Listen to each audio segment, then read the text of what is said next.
so wonderful to have you all here this morning. For those of you that I haven't had the pleasure of meeting, I'm Dory McWhorter, and I am a full 80 days into this role. And so welcome to my 80th day anniversary party. Thank you very much. But I'm so glad that you could join us for what I assure you, just by watching our panelists walk in, this is literally going to be a highly energetic, pun intended, conversation. And so before we get started, I do want to thank all of our season sponsors for making this program possible. So all of our season sponsors are listed in your program book. But today we're talking about fueling, both figuratively and quite literally, the future of business. As the world's energy systems evolve, and as AI becomes an increasingly regular part of our personal and professional lives, and as U.S. manufacturing undergoes a resurgence, we stand at an inflection point for innovation, infrastructure, and economic opportunity. So as you'll see, this discussion brings together visionary leaders who are leveraging these changes to build the Chicago and the energy sector of tomorrow. So we're honored to be joined by three incredible humans and exceptional speakers, and of course, one outstanding moderator. So each offering a unique vantage point into the forces driving this next chapter of regional growth. So please welcome Wendell Dallas, the President and CEO of Nicor Gas. Christy George, the CEO of Intersect Illinois. And David Gupta, the founder and executive chairman of SDI Presence. And I feel like I need a big drum roll or some music here. And our fabulous moderator, Michael Fosnot, the Chicagoland Region and Chief Growth Officer at Clayco. Awesome. Well, thank you for being here, and take it away, Michael. Thank you, Dory, and good morning, everyone. Good morning. So it's a real honor to sit with three amazing leaders here that I also can call good friends. So it's a special morning. But I did woke up this morning trying to figure out what is the role of a moderator. So I clearly went to ChatGPT, and to my surprise, it says the moderator role is not about you. You talk the least as possible. You let other people shine. So I wanted to call Dory. Why did you invite me to do this? But before we start, if you have questions, I think just text them to 22333. 22333. If you don't have questions, don't worry, I'll make them up at the end. Because I threatened the panelists as well to have some surprise questions. But why don't we start, and maybe Wendell will start with you, and then Christy, and then David. So what are the key trends you're seeing right now, the key things that you are focusing on that kind of determining your growth, state growth? So maybe one or two things that you're kind of really centering on right now. Wendell? Well, thank you very much, Michael. I appreciate it. First of all, folks, I'm very excited to be here. Honor and a privilege. I know our team is here as well, but thanks, Dory, thanks for all your leadership and support here. This is I always love Executive Club events because you get a chance to engage with all the leaders that are running the region, and this is really true opportunity. So let me start. So Nicor Gas, 2.3 million customers in over 650 communities. So why are we paying attention to these things? Well, I'm going to give you an acronym to focus on when it comes to natural gas. When you think about natural gas, Nicor is totally rad. Okay, all right. So the older group and some of the older ones in the group laughed. The other youngers were like, "What is he talking about?" Well, my point here is there's three things here. First of all, reliability. Natural gas is reliable. A is affordable. Affordability is a major issue topic. Anything and everything we do must be focused on, is it an affordable solution for all of the customers that are in that entire ecosystem value chain? And then D, it's in high demand. And while, yes, there are energy needs going on and folks are having different conversations, and what we do here in Illinois is we're focused on a clean energy economy moving forward, but the fact is, plain and simple, there's high demand there. So for us, what we're doing is, I put it into three buckets. The first one is we're focusing on being excellent in our operations. So we take care of making sure we're reducing emissions on our systems. For instance, we just do our pipeline replacement programs where that replaces leaks on our system. We are using technology, for instance, to help us find leaks and eliminate them quickly. So one of the thing that hurts us the most in terms of emissions is damage to our facilities.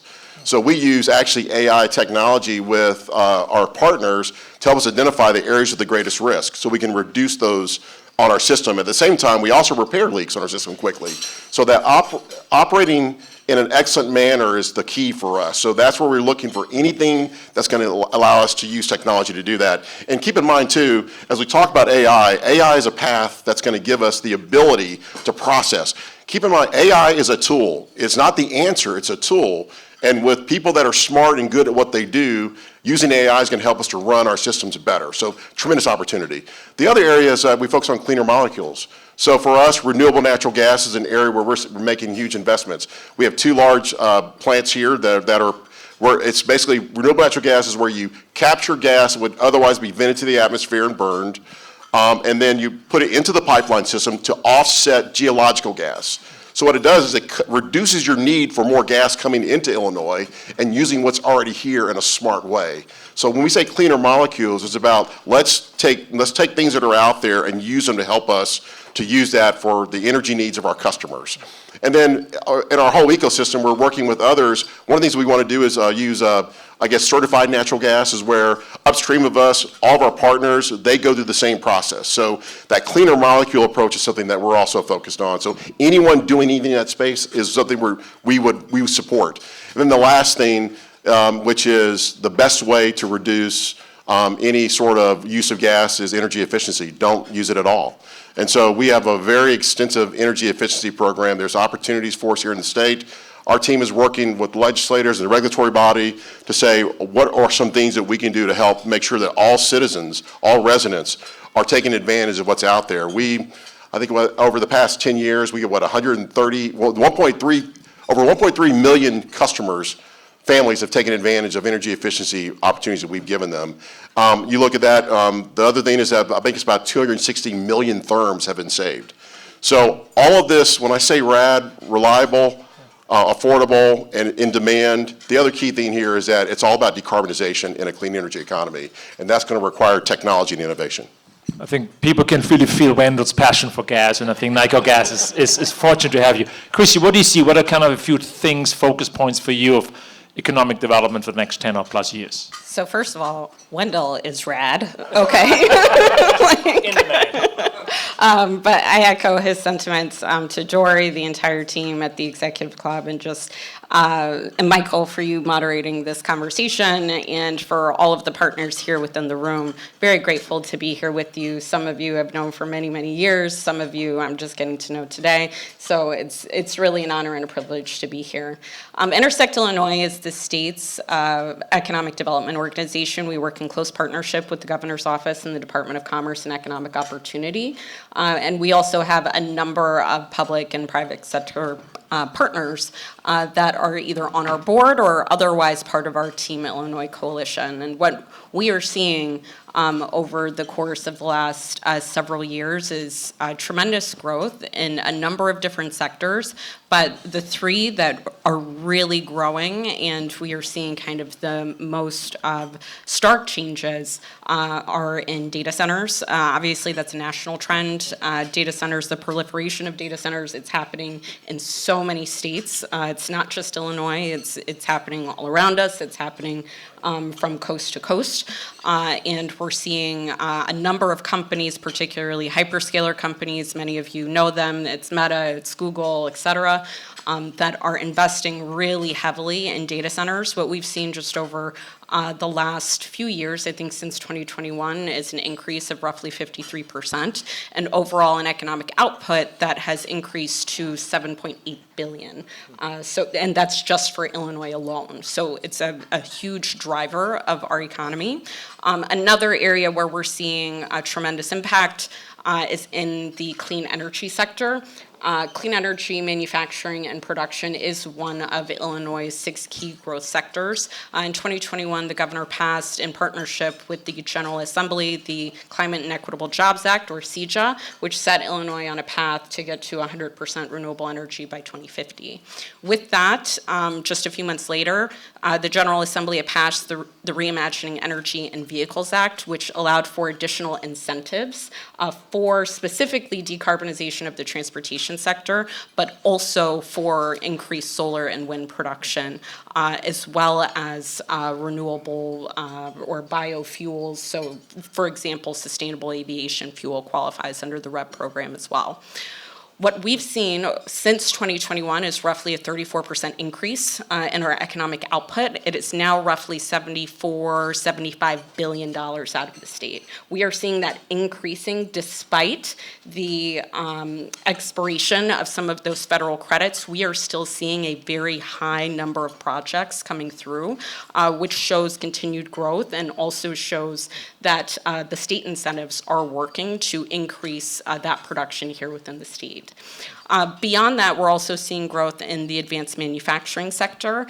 Overall, the economic output for that sector is roughly $120 billion within Illinois, and that's just advanced manufacturing, not all manufacturing overall, but specifically to advanced manufacturing, we're seeing a very high economic threshold, and I don't think that's just because we have legacy companies, but we're also seeing continuous growth.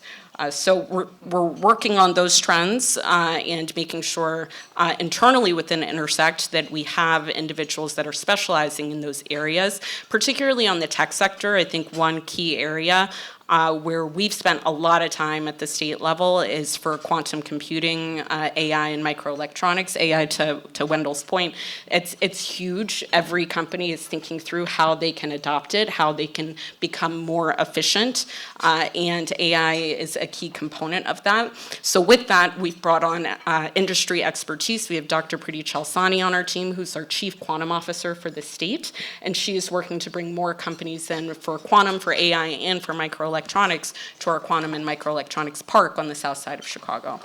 Thank you, Christy. And just a plug, Christy George is one of the most respected, thoughtful, strategic-minded public leaders we have in the state. She was instrumental in our GNC convention last year. So the What you executive gonna ask me for after this? Say again? You will get a bill. I feel like gonna bill me after this? Yes, absolutely. Yes, he is. He's going to bill you after this. It depends how you guys are doing, that's the very- price I'm charging. Very No, kind, but, Michael. but the Thank you. Executives Club is a great opportunity to get to know people like Christy. So please take this opportunity if you don't know her already. But she is and we will not ask you if we ever run for public office. I promised her not to ask that, Christy. No, David, trends. Wow. Okay, here I go. So Michael, when I woke up this morning and I was getting dressed, I was like, how should I dress today? Should I dress like Fosnack? No. Should I dress like Wendell? Should I dress a little bit like Christy? And so I decided to do a We little are bit of all kind of three matching. because Well done. everything I was going to talk about kind of overlaps with what you guys advocate for. So I see things through a lens of an engineer. So my original career was designing power distribution systems for high-rise buildings. And never before have I ever imagined the amount of demand, electrical demand, and demand, frankly, in all infrastructure that's required now of the new technology economy. And so I also sit at the intersection of being a leader of an IT company, being a leader of a highly impactful, community impactful organization.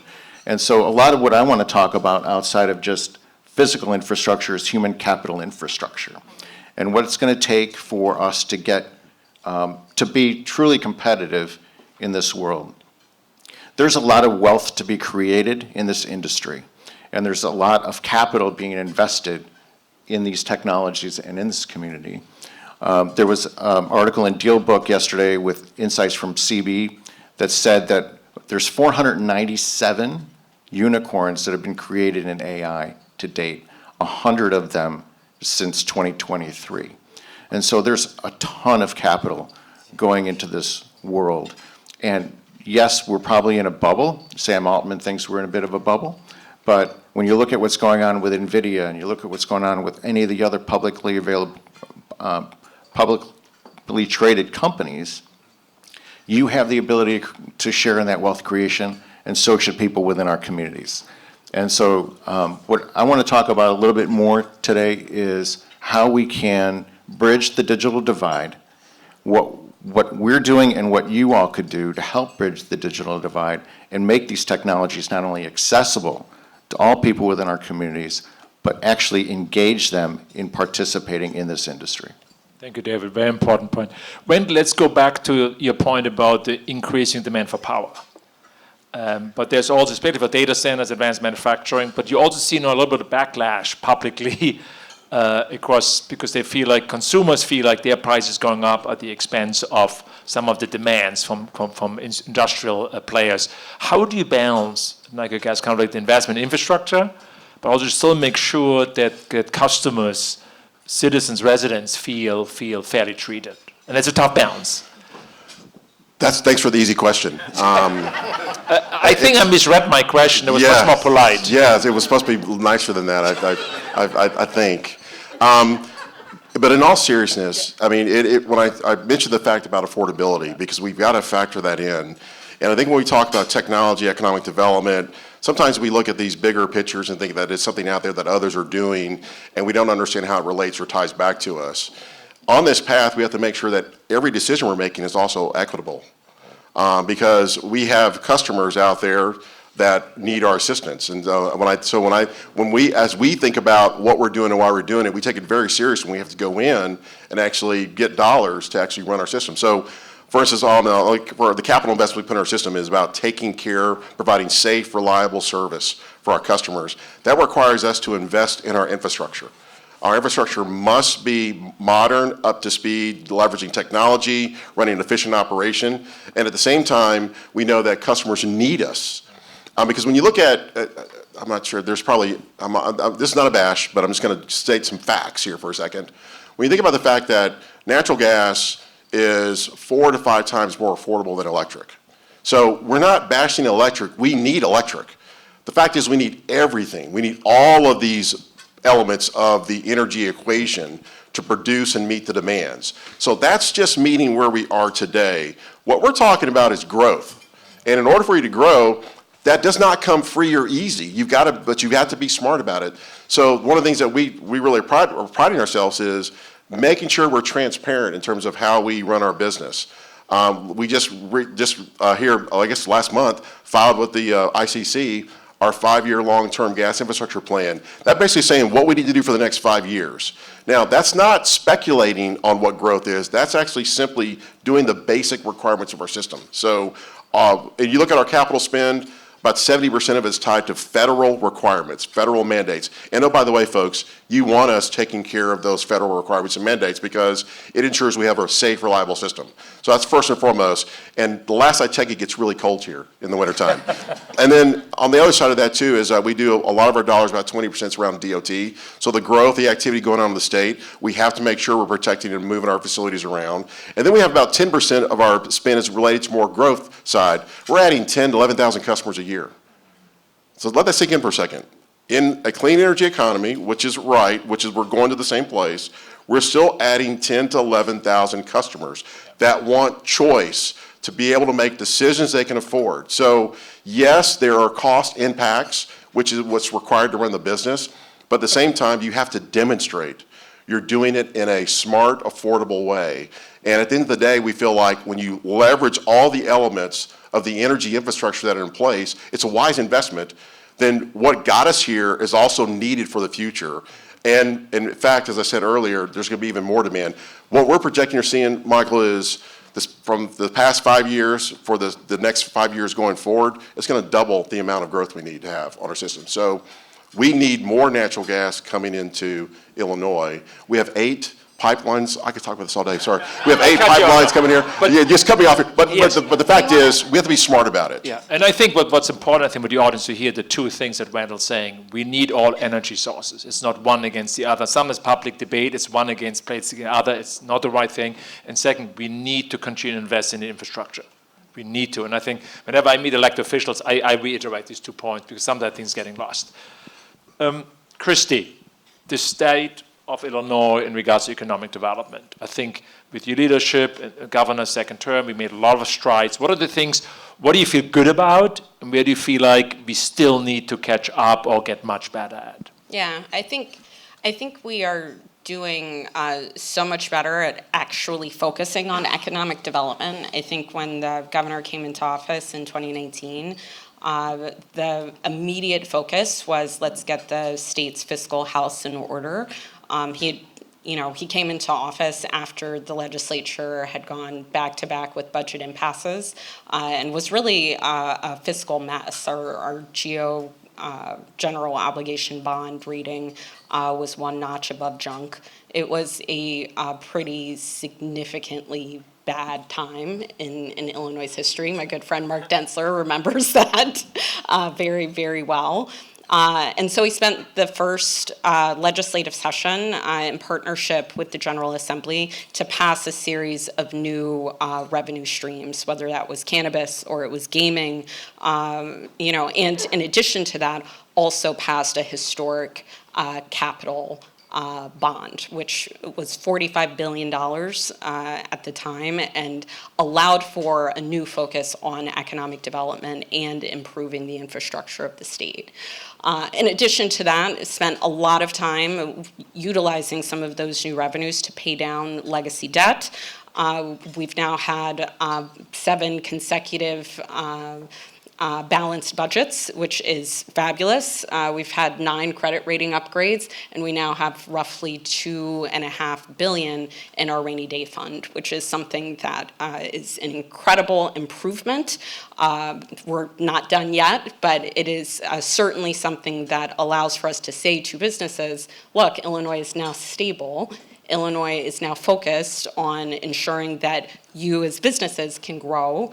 And in addition to that, we can invest in the infrastructure of the state. So with that $45 billion capital plan that went towards our roads, our bridges, our ports, it also went towards large economic development projects. And beyond that, once we got kind of through the pandemic, there was also a renewed focus on business tax incentives and discretionary grants that could be used to incentivize companies to come here from out of state or from other countries. And we've been able to do that. We've seen a tremendous amount of growth in the state because of it.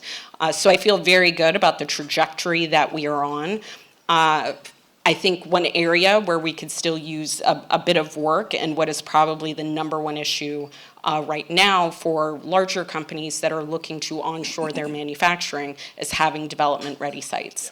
That's probably the largest issue that we are seeing. Illinois, more broadly, has a kind of a set of amazing assets. We have an incredible workforce. Our workforce is 6.5 million people all throughout the state.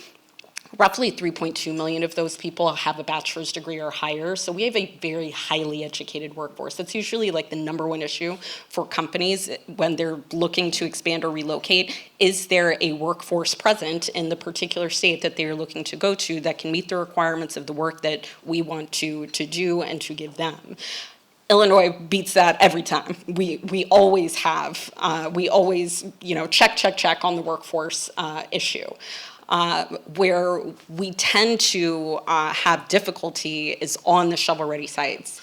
I think when the governor came into office, we did not even have a database of sites. We've since changed that. We now, at Intersect, we have a database of roughly 1,700 sites. We started a new vetted sites program where we go through several of these sites and identify what are all of the key assets, where are they with their utility infrastructure, et cetera, what is their ownership, et cetera. But the reality is that utility infrastructure is usually the biggest part of ensuring that a site is in fact shovel ready. And so while I think about how we stack up against competitors, whether it's incentives, whether it's workforce, whether it's anything else under the sun, the one thing that we do not beat them at is having a platform of shovel-ready sites that are just ready to go. And that's mostly because other states that we primarily compete with have been thinking about site readiness for decades.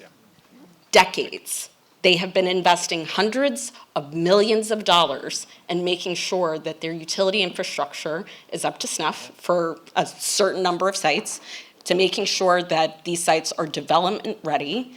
And that has been an issue for us. And what we have seen in the last fiscal year, the governor put forth a very aggressive proposal, which the General Assembly agreed with, which was a historic investment, $500 million in site readiness. The issue is that Illinois is now playing catch up to these other states. So while we are now on the right track, we are now focused on, the state has said publicly that some of those site readiness dollars will go towards energy infrastructure. It is still playing a game of catch up in comparison to some of our top competitors. That being said, and I'm just going to tout some stats here, but we are number 2 in the nation for corporate relocations and expansions. 664 corporate relocations and expansions in the last year alone. We are second. Yes. Thank you. We are second only to Texas. So I know as Illinoisans, and particularly as the Chicagoans, we tend to be down on our city, we tend to be down on our state, we say it's so difficult to do business, all of these things. The stats show that we are getting more business than 48 other states, which is huge. So. Thank you. Yeah. And anyone I would recommend as well, the site preparedness legislation that passed is super, super important. And you see a common theme as well. Infrastructure readiness, energy is part of the site preparedness. So I think it's an important one. And anyone who has seen Governor Pritzker, he's the best salesperson that you can ever imagine. I had the pleasure to work with him on a few things, and he's really phenomenal. I know you have a big influence on that. Yes. David, you talked about AI. Let's change the topic a little bit. You could have 2 different views on this. That AI will further accelerate the wealth gap, or it could be a democratizing force. What's your perspective on that? And what are your strategies? How do you think about that dilemma or opportunity? So I first of all want to follow up on Christy's comments. As a business owner, and as a founder, and as somebody that tried to start this company again in a different city, a different big city, Chicago's the most efficient place that I've ever seen to start and run a business. It's in the whole region, the whole northern Illinois region. And I'm not discounting downstate and U of I and the power of that university, but I'm saying that what we have up here, just to echo your comments, is, a city of broad shoulders, a workforce that wants to work, that works hard, that has access to the right amount of water. And the water infrastructure piece is really critical, Mike, when you were talking about AI and data centers. Yep. It is like you need all the power sources, but you also need a lot of water. And we've got the right access to it. When you look at the weather calamities that occur from the west, through the southwest, through the southeast, and even up into the east coast, we don't have that kind of issue generally, right? We're the largest big city off the coast. And so we're very diverse. We have a very diverse portfolio of businesses here. And so when I wanted to buy back my company in 2016, I had the ability to get to my lawyers, my accountants, my bankers from JP Morgan Chase. I was able to get to everybody that I needed to get to very efficiently and run this business very efficiently. I also have access to exceptional talent that comes from our universities and city college system. And so that's what you need here for a human capital-centric business. But does that mean that that's going to displace other people or other professions? I don't think so, because what's happening right now with the infrastructure build-out requires a huge amount of what you would call traditional blue-collar jobs, right? Your plumber may be billing higher than your lawyer is, because it's in such high demand, and AI is not going to replace those professions that build out this infrastructure and are going to be building this out for the time being. What I do see is it as an enabling technology to allow people to get to the table and participate in this economy. So we already have a relatively low unemployment rate in this country, and so I just think that there's an opportunity for more people to participate in this economy. Thank you, David. Let's talk about collaboration across different sectors, because you 3 are an example of that. You're on a couple boards, and the collaboration between sectors, but also between private and public sector. Maybe, Wendell, you start. What are your learnings, and what have we done well, and what else do we need to do better to create more and foster more collaboration between all the different industry sectors and the private and public sector? Well, so first of all, you see it here on the stage today. All of us have been working in this space together. I know since I moved here 3 years ago, I think we're instant friends because we care deeply about Illinois and our customers and our citizens. And so there's a natural connection for us because we want to do well here and provide opportunities for all the folks that we get a chance to work with each and every day. Intersect Illinois is a great example to me. I know it's important to the governor as well, but it really is a demonstration of where you bring in all the leadership from the region and demonstrate you're working together. Now, we've gone on trade missions, and what I love about going on a trade mission is that when you leave Illinois and you're in another country, you're automatically connected because you're basically rooting for Team Illinois. And that's really, really important because if you're not in a position to where you can demonstrate very clearly, articulate what the opportunities are about who you are and who you're representing, then others outside that are looking at us, they want to see how well we work together. So I think as a great start, we must be in the same space having conversations and then learning and understanding what we need to do as teams. Now, I'll say this, for utilities, we're confined in a sense to our certified areas. So the state's divided. We have five utilities: Ameren, ComEd, Peoples, North Shore is here today, and then you've also got Ameren's on the electric side as well.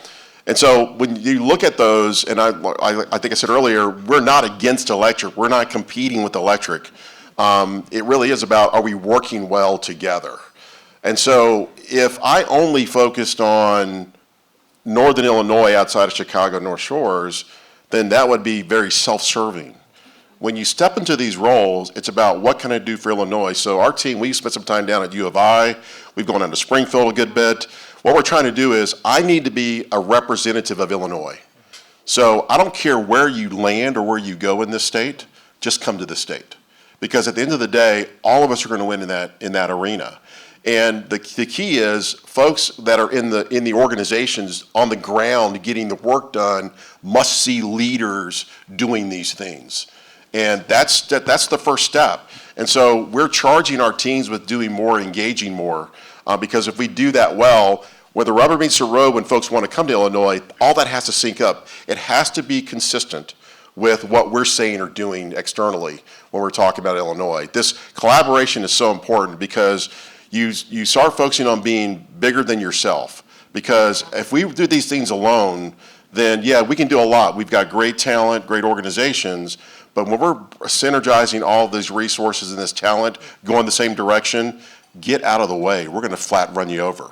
And that's exactly what you want. Listen, this is a competitive environment. There's no bones about this, okay? We're trying to win, and we have a lot of work to do.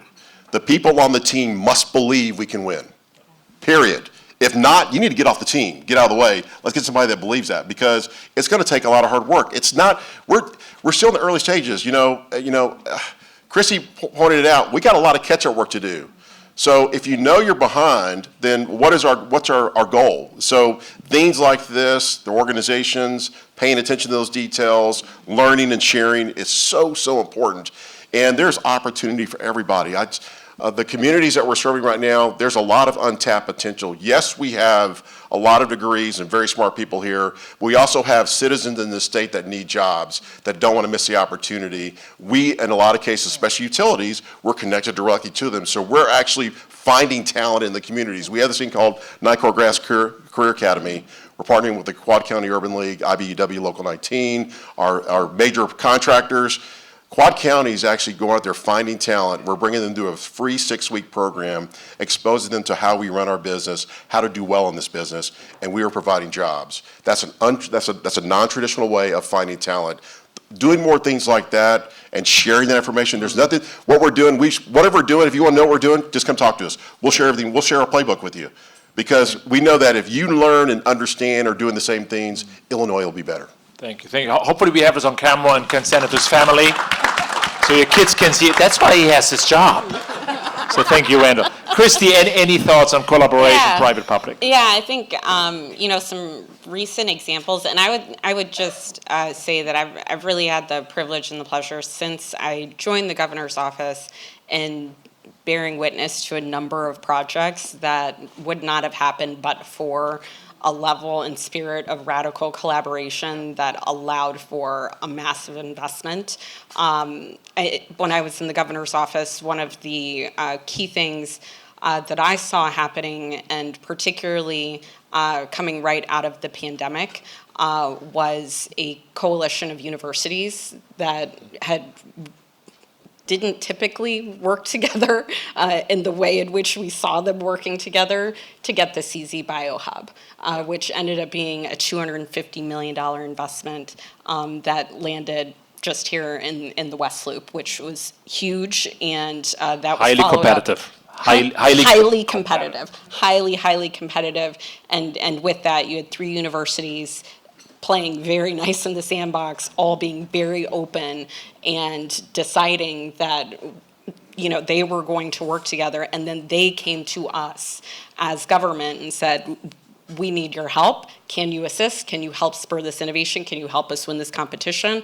And the governor, of course, provided a $25 million investment towards their CZ BioHub, which was huge and really kind of bolstered their efforts. We continue to see that, though, with the Innovate Illinois Coalition, which, again, was a coalition of universities, private sector, and public sector partners that all got together to then win federal grants. And we got Tech Hub designations out of that, as well as a number of other federal grants that came from that. And then beyond that, once I left the governor's office, as you had mentioned, I had the privilege of serving as the executive director of the Chicago 2024 host committee for the Democratic National Convention. That was an incredibly highly successful 4 days here in Chicago. That event was incredible, the most successful political convention in history, Democrat or Republican. And it would not have happened but for the level of radical collaboration that happened between the public and the private sector, labor and business, all across the board, elected officials. We even had Republican support. You know, there were so many people that were coming to participate and be part of that really historic and incredible moment for our city. And then beyond that, at Intersect, seeing the just level of collaboration that's happening to make sure that the Illinois Quantum and Microelectronics Park actually happens and that we break ground later this year. That's a huge investment that's happening here. The state team put in $500 million, all sorts of sweat equity to make that happen. Intersect Illinois was helping to lead that project.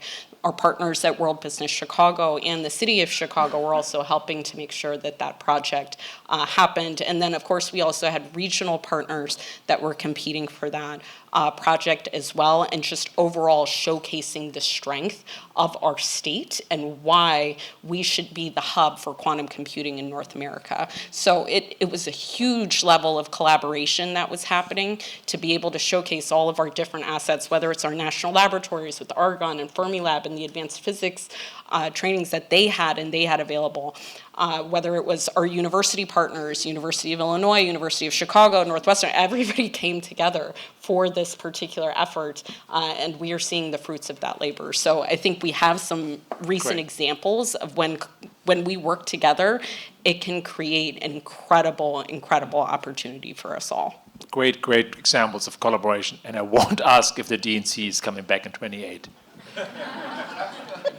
David, Do it. you're I'm next. not answering. Collaboration.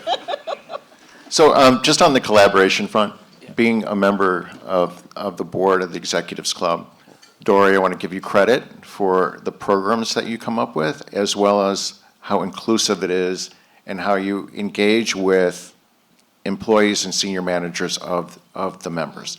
It's very unique, right? We're all members of all the other clubs, and so this is a very unique club. It's where the future meets, right? I had to put a plug in for you. I will say about this community, and everybody knows this, the commercial club, the economic club, the executives club, corporate coalition, and there's so many others, the civic committee, we all work together towards a common cause, towards a common goal, and that's advancing Northern Illinois and Chicago. And so I think that, again, this is one of the most collaborative environments that exists today. The business community has always been tight and strong.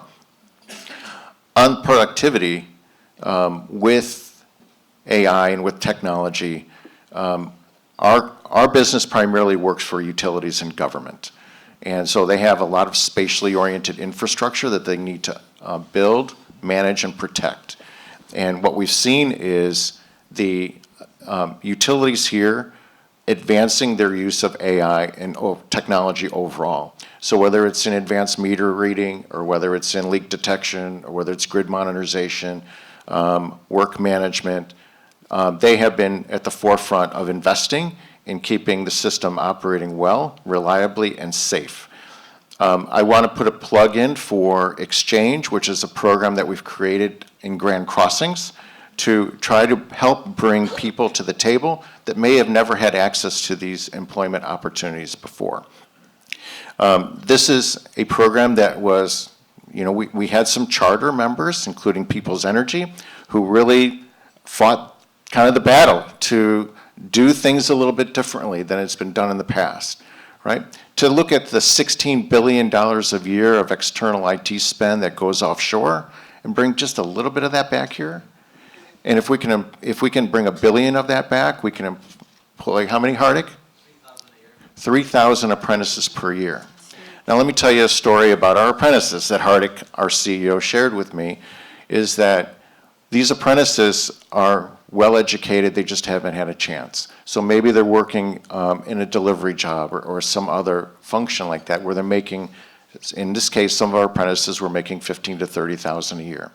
When we brought them onto our employment, we paid them $50,000 salary with full benefits, gave them training, and gave them the opportunity to work on a real-world assignment for one of our customers, whether it's NICOR, whether it's WEC, People's Energy, whether it's all of our others, right? Well, this first batch of cohorts did really well and impressed their customer pretty well. The customer wanted to hire them. So they went from a $15,000 to $30,000 a year job to $50,000 with us. Those apprentices just got hired at $100,000 a year with full benefits. This works, folks. This is doable. And this is the city of Big Shoulders. We can do this, and we can do this here. And we need to do that. It is an imperative for us. Thank you, David. Maybe the last question for the panel before we open up for questions here from the text system. We'll think outside the box and look in the future. What is like one bold initiative all of you think we should tackle?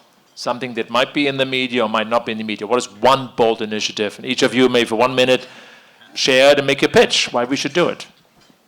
Wendell? World peace. No,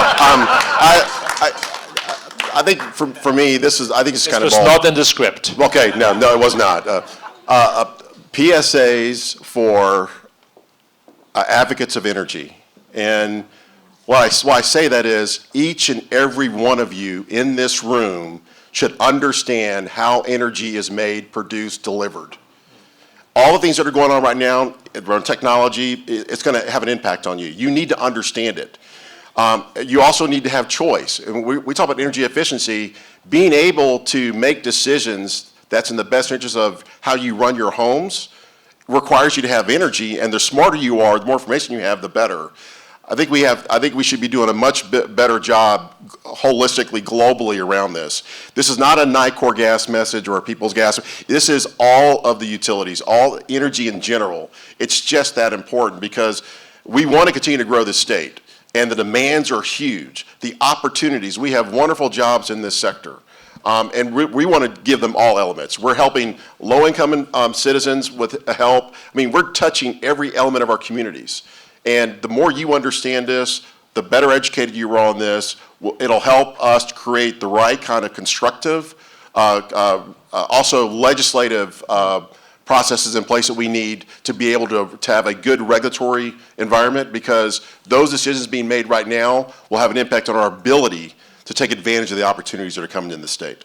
So I'm hearing really education around energy. I think that's a great topic. Christy, your big bold idea you're pitching. I think, this is, I'll be very frank, this is not like an idea that I personally came up with. There are people and currently, including people on the stage that are doing this work already. But I think a huge focus on employer recruitment for both CVI initiatives, so for crime reduction strategies and incorporation of ex-offenders into their workplaces, as well as some of the apprenticeship work that the exchange is doing to help increase not only the focus on onshoring for talent, whether it's related to IT, but broadening that to manufacturing and other industry sectors. So recognizing the model that the exchange has put in place, and being, being able to market that a bit more. Like, I'd love to partner with you on that because it is such an incredible initiative. Intersects, fully, I was telling Hardik earlier that we are fully bought into it. We are going to be one of the employers that hires some of the apprentices from the exchange because we believe in this work. We believe in the change in which you all are doing and leading in the Grand Crossing neighborhood, and more employers need to do that work. More employers need to think about how they can give back to these communities and how they can help to train up this talent because we have so much of that here, whether it's on the south side or the west side of the city, and all of that will help with a broader economic development strategy, but it starts at home, right? And we have to look internally about our practices and what we're doing, and not just, from a cost efficiency perspective. So I'm hearing make trade sexy again. I like that. Thank you. David, you're pitched for a big Okay, idea. so who saw the air show over the weekend?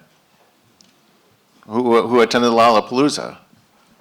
Who attended any of the other summer events that we have in this city? I mean, how about this city and how great it is? I think that my big, bold initiative, one of them, would be for Fosnock to be our chief marketing officer. Woo! Because if you travel out of the state, if you travel out of the state, I think we're misunderstood. Anybody that comes here and attends any of these events, whether it's the marathon or anything all summer long, sees like, man, that city's pretty awesome, right? I would like to live there. And so it's just a really livable city. And I think that we need to have a bold initiative to change the narrative nationally of what people see on the news that they watch. My other bold initiative, obviously, is extending exchange and really federating that all over the city, if not all over the state, or at least through the rest of Cook County. Because the demand is there, the talent is here, and I think that we can do that. Great. So well done, thank you. One question it's a little bit more almost spiritual, I would say here. There's so much chaos happening in the world, globally and nationally. What gives you hope? Either in your job or personally, what gives you hope? What makes you up, getting up every day and as passionate as you are about gas, about your company? But yeah, what gives you hope? Why don't we stand here, Randall, and then we go. What makes you optimistic in these times that can be sometimes very stressful for a lot of us? Well, for us, we focus on the customers at the center of everything we do. So all of our decisions, our values, it's about, are we doing the right things, helping our customers as much as we possibly can? A lot of folks are hurting right now. And so the things we're doing, the areas we're focused on is like, I talked about the Nine Core Gas Career Academy, where we're finding talent, creating jobs, which is very similar to what David's focusing on, trying to grow that with our partners. The other thing is that we're also trying to help make sure that as the technology evolves in this space, are we giving it access? Typically right now, folks that have at a higher level, the higher socioeconomic levels, tend to take advantage of the opportunities of new technologies coming out, usually extremely expensive in a lot of cases until they're in the market full time. But for us, we're doing the Smart Neighborhood in Aurora. And the Smart Neighborhood is basically balancing renewable electric technologies and gas technologies and battery storage and using technology to help you manage your home. We're in partnership with Habitat for Humanity.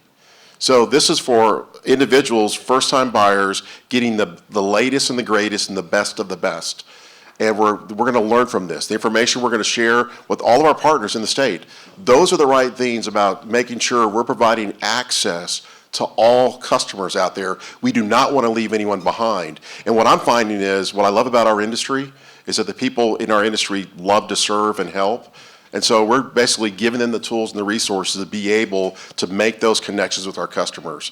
And for me, that gives me tremendous hope, because I see it each and every day, over and over. A lot of stories you never hear about, but I'm sure that if you've ever encountered a utility worker, that if you needed help, they would be the first ones to do whatever they needed to do to help take care of you. So that gives me tremendous hope. Okay, thank you. Christy. I would say that what gives me hope right now is the amount of civic engagement that I'm seeing across particularly the business community in the Chicagoland area. I just finished my Daniel Burnham Fellowship, and shout out to Maiti Hamilton, who's the CEO of Leadership Greater Chicago. I would not have done that program but for this man who told me very clearly, "Nah, Christy, you need to go and do this." and I would say that through that fellowship, I was able to engage with roughly 30 other CEOs or other C-suite leaders that are throughout the Chicagoland area and the state more broadly. And you could see the passion and the fire in these folks' eyes. Like, everybody was so in on Chicago, so willing to give of their time, their energy, and their effort to make our city a better place. You had mentioned this earlier, David, but the civic community in Chicago is one of the reasons why Chicago is so special. It is unique. It is not like this in San Francisco. It is not like this in LA. It is not like this in Houston, right? It is unique to our city. And so being in this community of civic leaders truly does give me hope that there is a future and a better tomorrow. Thank you, Christy. David? So just building on all of that, the fact that I'm going to go back to regular infrastructure now. Besides the human capital part, the fact that this region is making tremendous investments in infrastructure is I think, a North Star for me in a way, right? The airport just broke ground on New Terminal 2, and what that's going to be for us to enhance our competitiveness in transportation. We are the most interconnected city in the world, in the most interconnected airport, even beating London Heathrow. So we have a transportation ecosystem and infrastructure that's second to none. And I mentioned all the other things, like the right access to water, diverse energy portfolio. And so that's what gives me hope, besides all of those things that we've already talked about. So this was the panel conversation. I hope all of you learned about these three amazing leaders and people I call friends, how passionate they are about the work that they're doing, how passionate about the city and the region and the state. I think how authentic they are. We try to get away from the corporate speak and really let them shine, despite my challenge with that.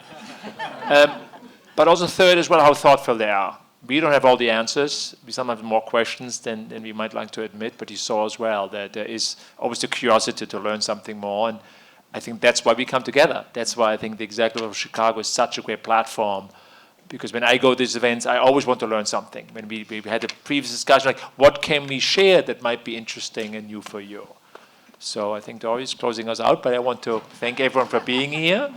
I hope to see you at the next Executive Club event or somewhere else, and don't forget to follow me on LinkedIn.